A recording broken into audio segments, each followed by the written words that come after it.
जो भी वाणी गाते हैं उसका शब्दावली अर्थ, हे गुरुदेव मैं बाहर भटक रहा हूं। किसी ने कहा अमुक व्यक्ति जन्म पत्र देख के आपके भविष्य के संदर्भ में बताएंगे तो वहां चले जाते हैं।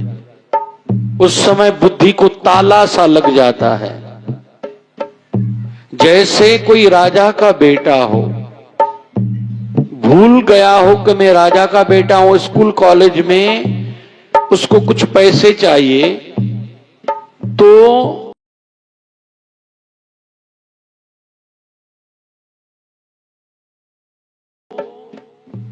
मांगोगे तो वो दे देगा।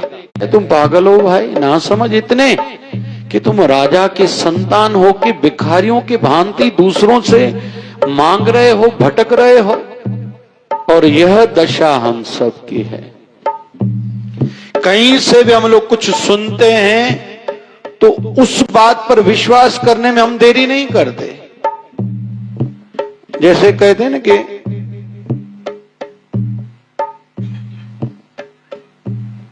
एक व्यक्ति कहीं जा रहा था, रास्ते में कोई धर्म स्थल पड़ा। उस धर्म स्थल पर कोई संत महात्मा बैठे थे। उनको उन्होंने निवेदन किया कि मेरे जीवन में ये दुख चल रहा है, ये कैसे मिटेगा। तो उन महापुरुष ने कहा कि तुम राम राम बैठ के जप करोगे तो तेरे जीवन के सब दुख कट जाएंगे। लेकिन इसने सुना, अनसुना किया। जैसे महात्मा से मिलके थोड़ा बाहर निकला तो बाहर एक पंछी बैठा है, तोता। वो तोता कहने लगा कि भाई मुझे पता चला है तुम दुखी हो। बोले हाँ। बोले सामने एक वृक्ष है, उस पर जो फल लगा हुआ है, तुम फल खाओगे तो तेरे सब दुख मिट जाएंगे। जब ये जाने लगा तो महापुरुष, वो महात्मा बाहर निकले, उनको हाथ से पकड़ा। अरे कहां जा रहे हो? बोले फल खाने के लिए। बोले क्यों? बोले सुना है फल खाने से मेरे दुख मिटेंगे। बोले किसने कहा है? बोले तोते ने। अरे बोले तोते पर तेरा विश्वास है, मेरे पर विश्वास नहीं है। फल खाने से कभी किसी के दुख मिटते हैं क्या? किसी को आर्थिक पैसे का कोई संकट आया है तो फल खाने से संकट दूर होगा। बोले मैंने तो सोचा ही नहीं। बोले यही तो तुम्हें समझाना है, तोते पर विश्वास है लेकिन संतों पर, महात्माओं पर तेरा विश्वास नहीं है।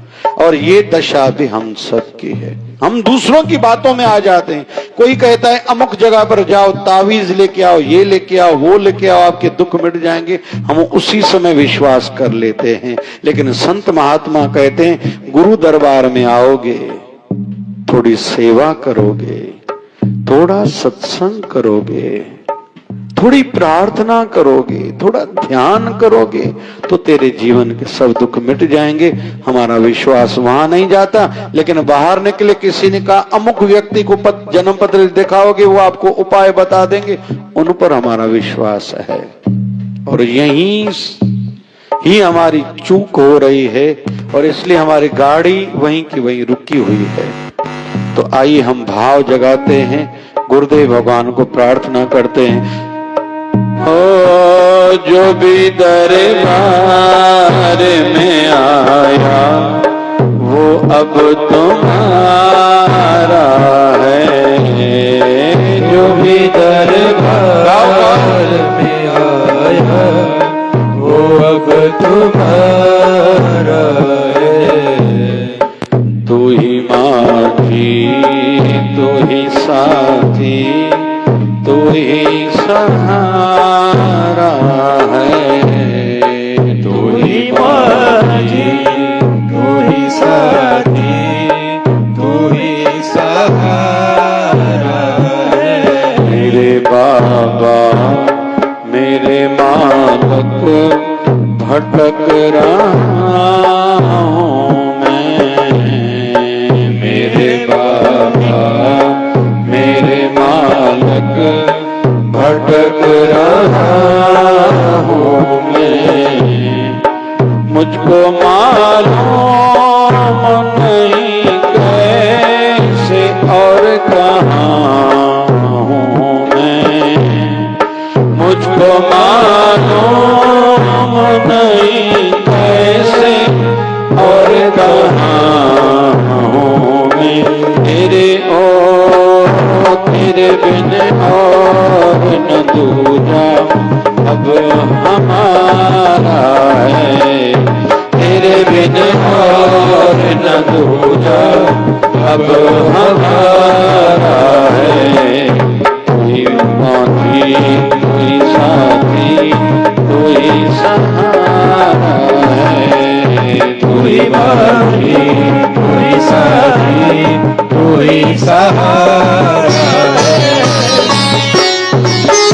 जय शिवदारा गुरु बाबा शिव भगन साहब।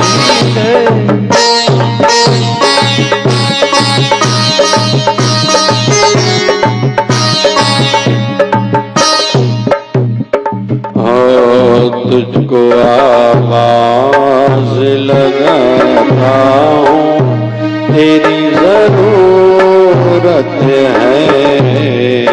तुझको आवाज लगाता हूँ, तेरी जरूरत है।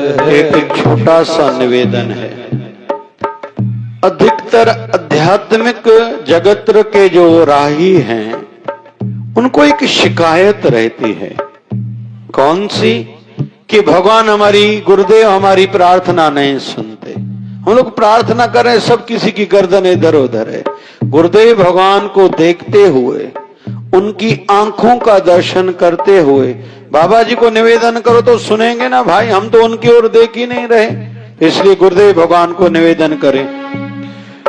तुझको आवाज लगाता हूँ, तेरी जरूरत है। तुझको आवाज लगाता हूँ, तेरी जरूरत है। तेरे बिन पार न पाऊंगा, ये हकीकत है।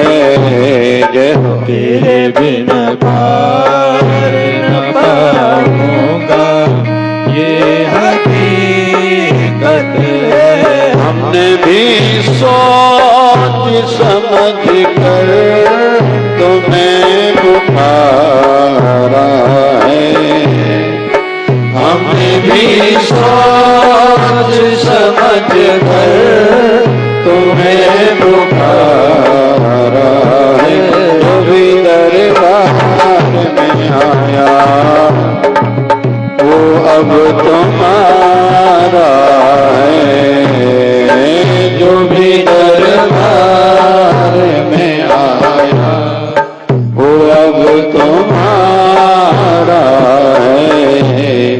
तू ही माझी, तू ही साथी, तू ही सहारा है। तू ही माझी, तू ही साथी, तू ही सहारा है। कई साल पहले मैंने एक बात कही थी। कौन कौन ध्यान से सुन रहा है? हाँ जी। रोटी सामने हो, सर झुकाने से पेट नहीं भरेगा भाई, रोटी खानी पड़ेगी।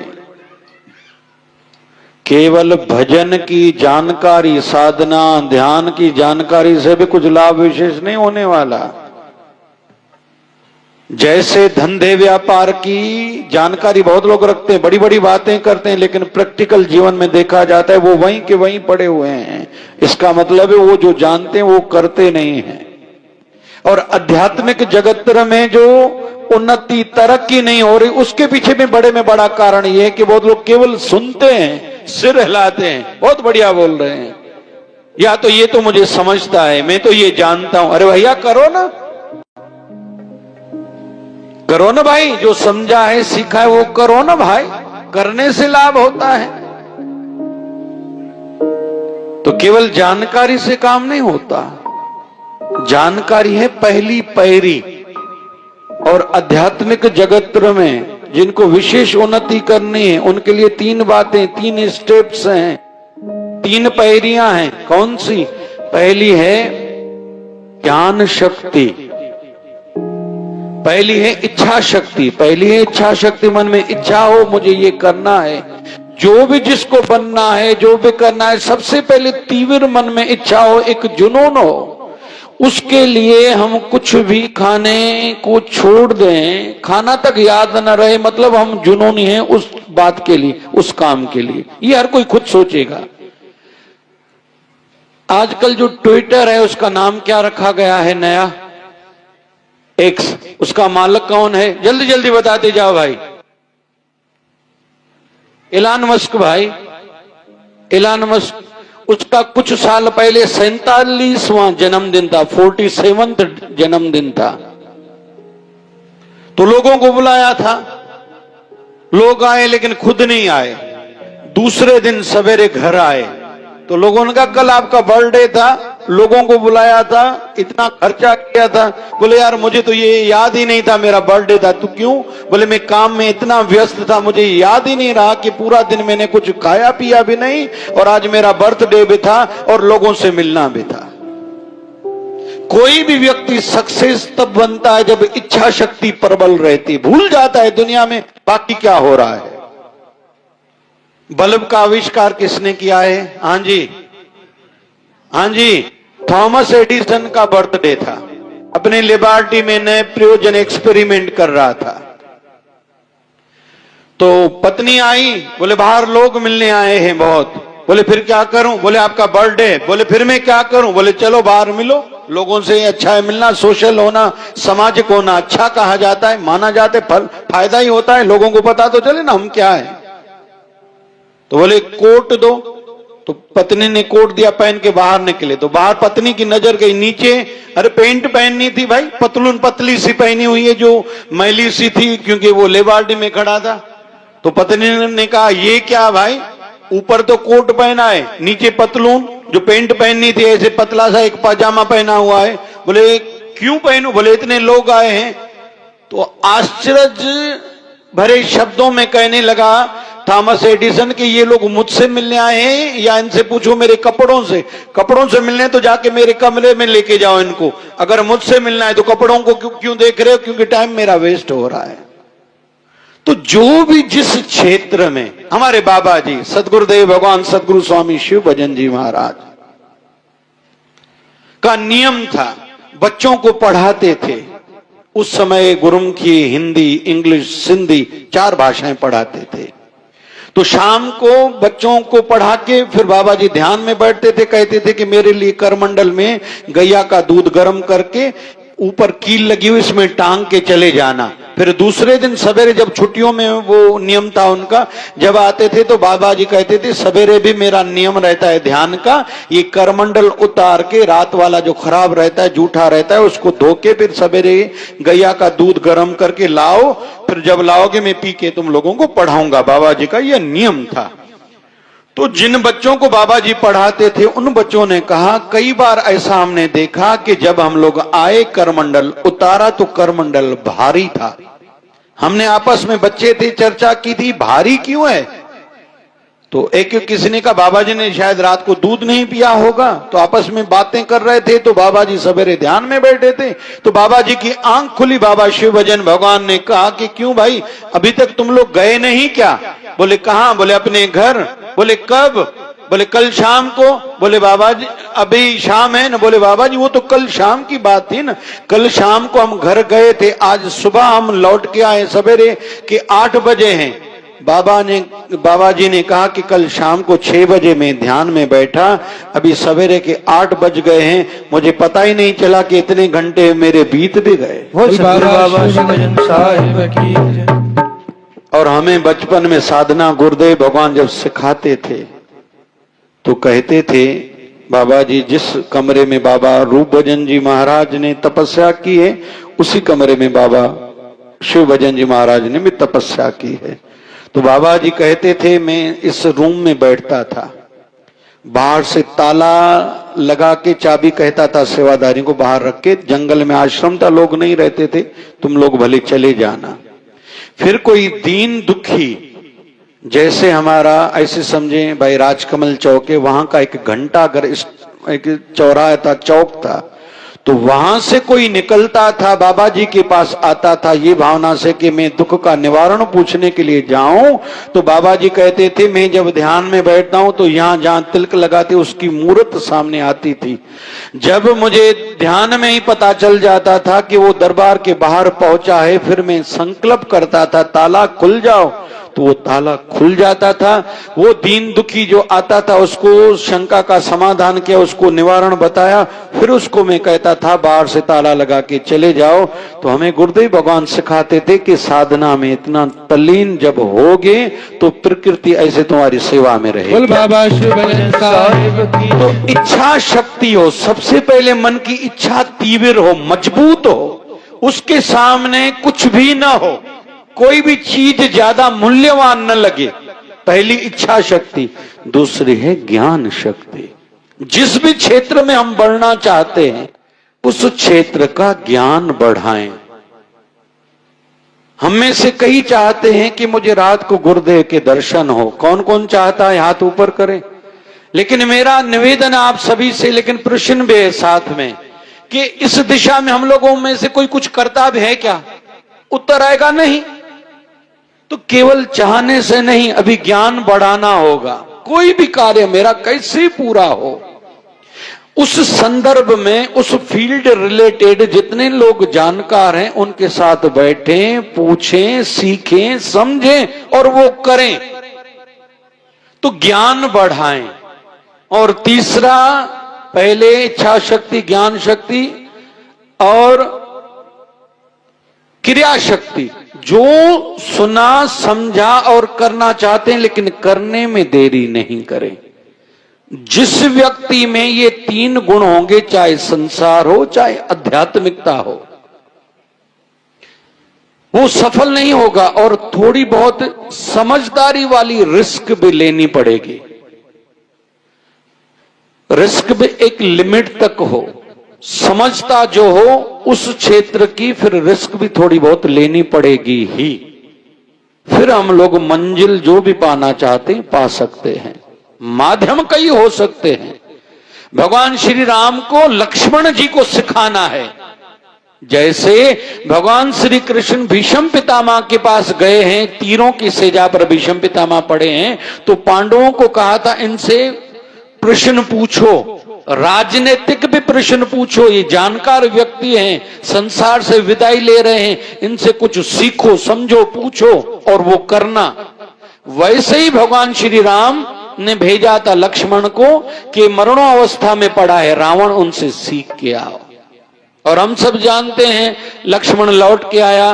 राम जी ने पूछा क्यों सीख के नहीं आए, क्या जल्दी क्यों आ गए? बोले मैं गया उनसे बात, मैं गया, उन्होंने मेरे से बात नहीं करी। तो भगवान राम जी ने कहा तुम कहां खड़े थे? बोले उनकी सिरहांदी के साइड।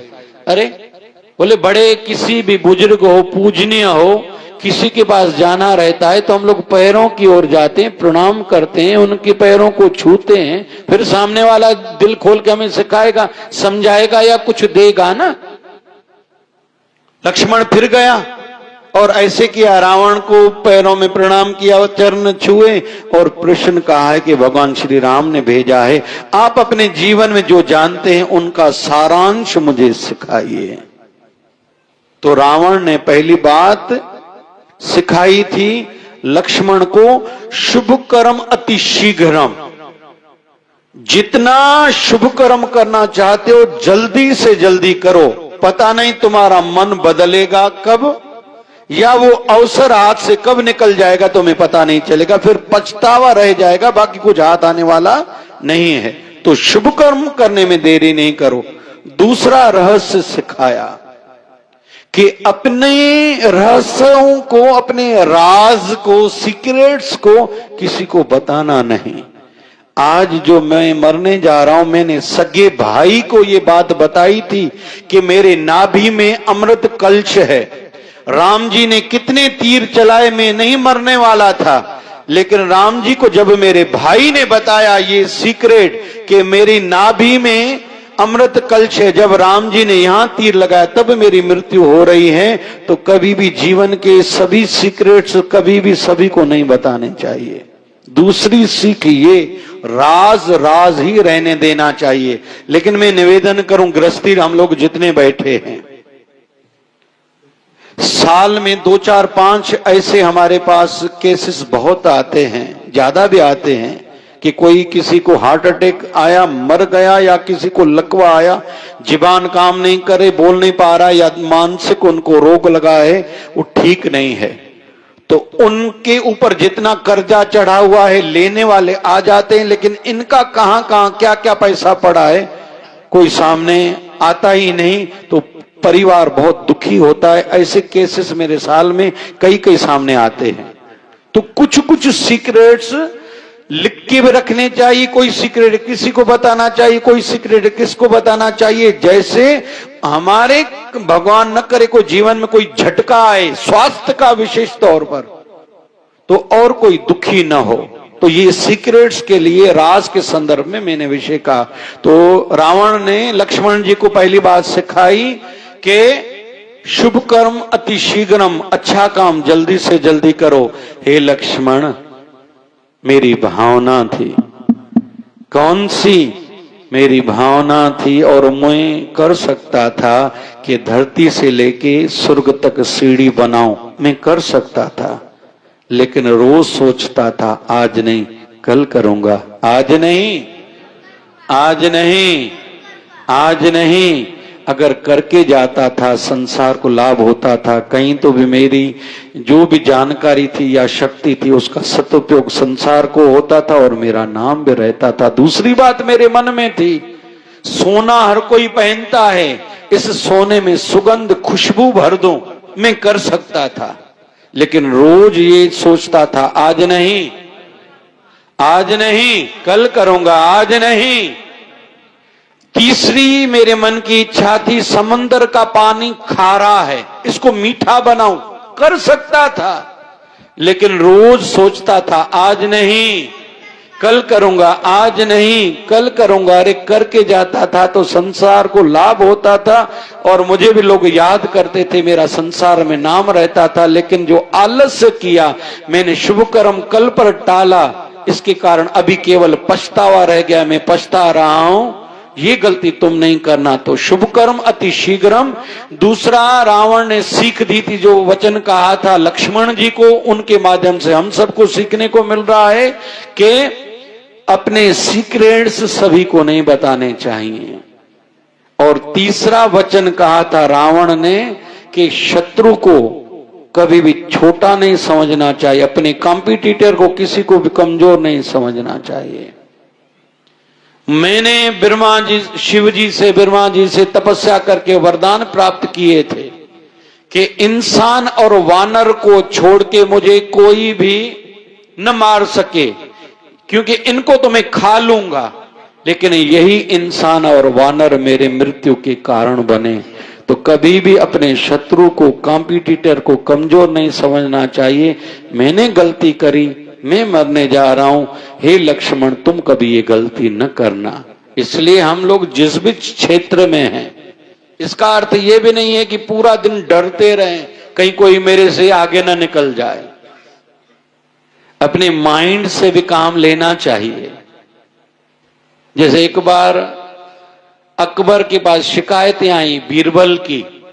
बीरबल अच्छा था तो शिकायतें हर कोई करता था, इसलिए कि जैसे बीरबल की इज्जत राजा के नजरों में कम हो जाए, क्योंकि राजा इसको ही सबसे ज्यादा मान देते हैं। तो उन लोगों ने, मंत्रियों ने राजा अकबर को कहा कि बीरबल कहता है मैं सब जानता हूं, इनसे एक प्रश्न पूछो, देखो वो बता सकता है। ये बाबा शिव भजन जी भगवान, हमारे गुरुदेव भगवान कथा कहते थे।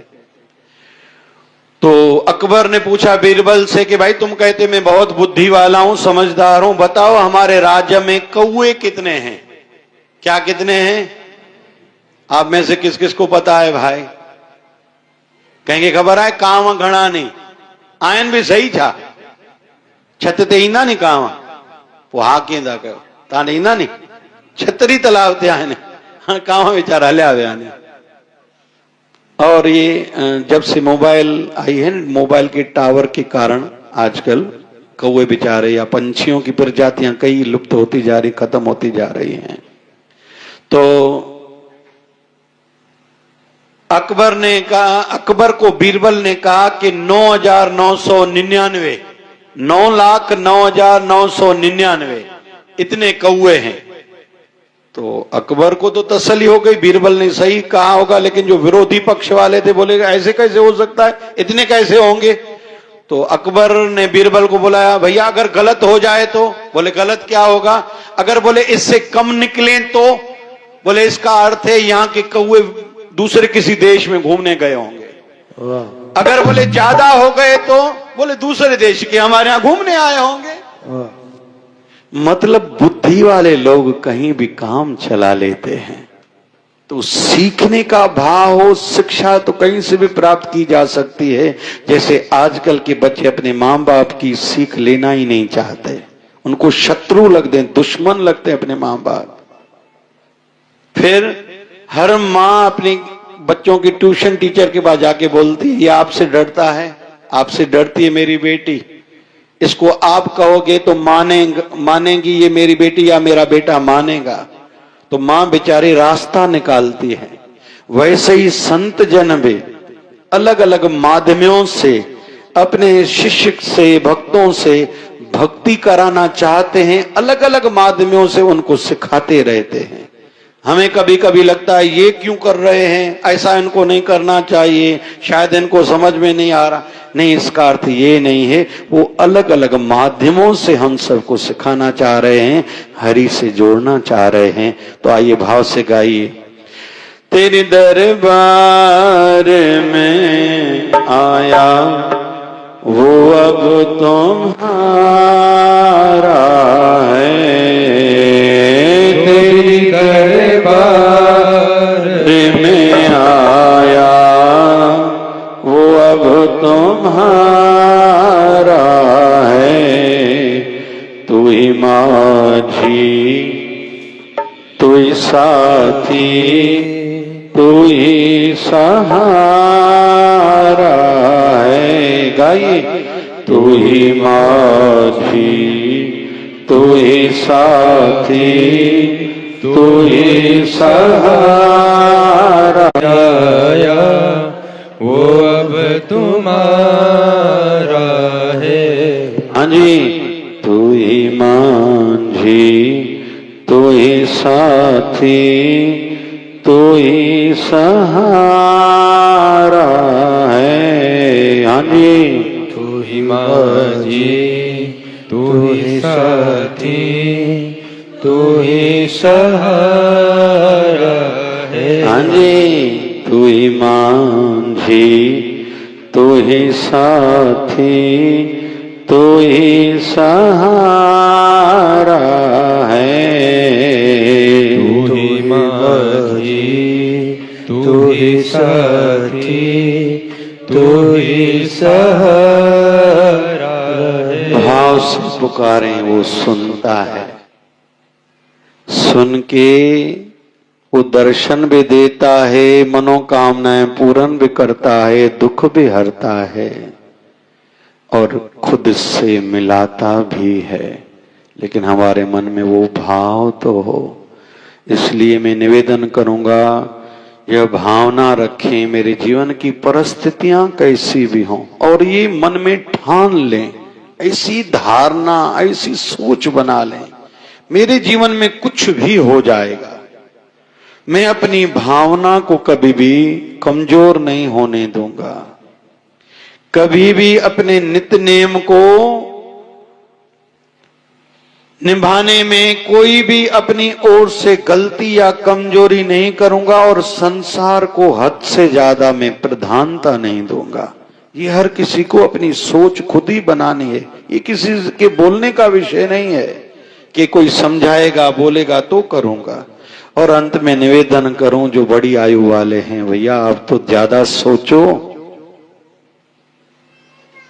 अभी हमने सुना ना 2-4 दिन पहले, छोटी आयु वाली एक अम्मा को, माता को हार्ट अटैक आया है, 2 नस उनकी ब्लॉकेज है, डॉक्टर ने पता नहीं क्या बाईपास आदि कहा है। इसलिए जीवन मौके कम और धोखे ज्यादा देता है। करो भाई, खूब करो। आने वाली 11 तारीख को मोक्षदा एकादशी है, सभी रखना। मोक्ष प्रदान करने वाली, मोक्ष देने वाली एकादशी, मोक्षदा। कौन कौन रखेगा? कल से 9, 10, 11 पूज्य शिवधारा आश्रम उल्लासनगर में उत्सव है, शिवधारा महोत्सव में, तो वहां रहूंगा, रखूंगा, आप सभी रखना। और उस दिन गीता जयंती भी रहती है, श्रीमद् भगवद गीता का पाठ करना जरूरी है। उस दिन गीता का प्रचार भी करो, सोशल मीडिया पर कम से कम प्रचार करो, दूसरों तक वो बात पहुंचे, लोग आकर्षित हों श्रीमद् भगवद गीता के लिए। तीसरा, गीता का वितरण भी करो। श्रीमद् भगवद गीता एक लेके आओ कहीं से नई, अच्छे किसी वस्त्र में लपेट के, ऊपर तुलसी का पत्र भी रखो, हो सके थोड़ी दक्षिणा राशि, भले 11 रुपए, 21 रुपए, 51 रुपए, 101 या अधिक, जितनी भी आपकी इच्छा हो, किसी योग्य ब्राह्मण को, किसी गुरु दरबार में, किसी साधु संत को आप जरूर उस दिन दान करना श्रीमद् भगवद गीता का। और मार्गशीर्ष महीना चल रहा है, अभी षष्ठमी तिथि चल रही है, बाकी रहते 9 दिन। ये 9 दिन बहुत खास हैं। भगवान नारायण की, भगवान कृष्ण के और माता लक्ष्मी की पूजा का विशेष फल है इस महीने में, और गंगा जल से स्नान करने का लाभ है। तो जिनको लाभ उठाना हो उठाओ। और आने वाली 21 तारीख को उत्तरायण है, जिसके लिए भीष्म पितामह जो तीनों की सेजा पर पड़े थे, कई दिनों, 50 से ज्यादा दिनों तक वो इंतजार कर रहे थे उत्तरायण आए, क्योंकि उत्तरायण चलता है 6 महीने, दक्षिणायण भी चलता है 6 महीने। उत्तरायण के 6 महीने में जिसने प्राण छोड़े ना, तो उनको सतगति जल्दी मिलती है। और भागवत महापुराण के अनुसार उस दिन किया हुआ दान, उत्तरायण और दक्षिणायन, दक्षिण 2025 में आएगा 21 और 22 जून को, इस बार आधी आधी तिथि है, 21 और 22 जून को, उस दिन भी दान करना चाहिए। तो जैसे जब नारद मुनि जी से युधिष्ठिर महाराज, ये भागवत महापुराण वर्णन है, प्रश्न पूछा था कि दान कब करना चाहिए, तो उन्होंने पहला कहा था आयाण के दिन, उत्तरायण और दक्षिणायन। तो इस बार उत्तरायण है 21 तारीख को, उस दिन आप खूब दान करना, तिल का दान जरूर करना। हो सके तो कोई कंबल, शॉल हो, स्वेटर हो, जुराब हो, किसी भी जरूरतमंद में या किसी ब्राह्मण को, संत को जरूर दान करना। बाकी भी अन्नदान, जल दान, जो भी आप कर सकते हो जरूर करना, उस दिन का फल ज्यादा है। फिर नारद मुनि जी ने युधिष्ठिर महाराज को कहा था, दूसरा ज्यादा में ज्यादा लाभ होता है दान करने का अक्षय तृतीया को। तीसरा, किसी तीर्थ पर जाओ तो दान करना, गुरु दरबार जाओ तो दान करना। चौथा, आपके घर में कोई मंगल कार्य हो, उस दिन दान करना। हम लोग जो रिसेप्शन करते हैं एक्चुअली ये दान में आता है, आजकल सिस्टम बदल गया है, लेकिन है दान। फिर 5वां, घर में भगवान न करे कोई गुजर जाए, हम जो 12वीं की 13वीं की रोटी करते हैं, ये दान में आता है। अंत में नारद मुनि जी ने युधिष्ठिर महाराज को कहा था कि किसी योग्य को, पात्र को ही दान करने से दान का लाभ ज्यादा मिलता है। तो उत्तरायण आ रही है 21 तारीख को, उस दिन हम लोग लाभ जरूर उठाएंगे। और अंत में 1-2 निवेदन। कल से 3 दिन शिवधारा महोत्सव उल्लासनगर में है, 9, 10, 11 दिसंबर को। जनवरी में खंडवा में भी उत्सव है, अकोला में भी उत्सव है। अकोला में है 24, 25, 26 जनवरी, उस दिन सामूहिक विवाह, सामूहिक जनेऊपवीत संस्कार होंगे। मुझे किसी ने कहा था कोई अपने बच्चों के लिए सोच रहा है तो वो अकोला में नाम लिखा सकता है। अप्रैल में होगा पूज्य शिवधारा आश्रम परतवाड़ा में। और कुंभ मेला में आप में से कोई जाना चलना चाहे, अगर नाम अभी से लिखा है, क्योंकि व्यवस्था बहुत लगती है, ठंडी वहां बहुत है, बहुत ठंडी है। तो कुंभ मेले में जिनको चलने की भावना हो तो हम लोग फर्स्ट वीक फरवरी में चलेंगे, क्योंकि वहां ठंडी बहुत है। तो जिनको भी चलना है तो नाम जरूर लिखाएं हमारी राधा के पास, जो भी चलना चाह रहे हैं। और हमारे बीच में मधुमक्खी की माध्यम से जो बड़ी बड़ी बीमारियों का उपचार करते हैं हमारे आदरणीय डॉक्टर श्री राम कुलकर्णी जी आए हुए हैं, उनका भी तालियों से उनका स्वागत सत्कार है। और जिनके भी शरीर में कोई विशेष तौर पर लाइलाज बीमारी है, डायबिटीज है या किसी को एड्स तक, टीबी हो, जो भी बीमारी हो, पिंपल्स हैं, कमर का दर्द है, वेरिकोज वेन है, बड़ी बड़ी बीमारियों का उपचार मधुमक्खी के डंक के माध्यम से करते हैं। तो कल आप श्री भी यहाँ सेवाएं प्रदान करेंगे। और नया कैलेंडर छप के आया है, पैकेट कैलेंडर, साल भर के त्योहार, एकादशियां, पूर्णमासी, चतुर्थी आदि, ये हर कोई लेके जाए, अपने पर्स में रखो, त्योहारों का जरूर ध्यान रखो। और शॉपी पर भी 2-3 चीजें आई हैं विशेष, खास करके पेट की बीमारियों के संदर्भ में। पेट के बीमारियों के संदर्भ में शीतल जल पिपरामेंट भी आया है विशेष, और जवाहर टिक्की आदि, और इत्र भी आया है भाई। इत्र जरूर लगाना चाहिए विशेष तौर पर उनको जिनको शनि की दशा या शुक्र की दशा, शुक्र कमजोर है, तो इससे बहुत लाभ होता है। सेंट लगाने से कभी भी इत्र लगाना चाहिए। और घर में सुख शांति हेतु मोर पंख, पति पत्नी का आपस में झगड़ा ज्यादा रहता है या माँ बच्चों के बीच में, तो घर में मोर पंख जरूर रखने चाहिए। आदि आदि आदि हर कोई लाभ उठाए। बाबा शिव भजन साईं की कृपा हो। सजड़ा करे साईं पयो तो सजड़ा करे साईं पयो तो सजड़ा करे। साओ रविवार आयो आहे, हो साओ आतवार आयो आहे, अचत तुझो भाग करे, अचत तुझो भाग ठरे। सजड़ा करे साईं पयो तो सजड़ा करे साईं पयो तो सजड़ा करे। बाबा शिव भजन जो वरदान आए दिन के, बाबा शिव भजन जो वरदान आहे दिन के। को भरे लो हाजरी पैरी ठाए किस्मत के, को भरे तो हाजरी पहली ठाए किस्मत के। हलिया प्यारा देर बजा, हलिया प्यारा देर बजा। साईं पयो तो फिर से, साईं पयो तो फिर से। सजड़ा करे साईं पयो तो सजड़ा करे, सजड़ा करे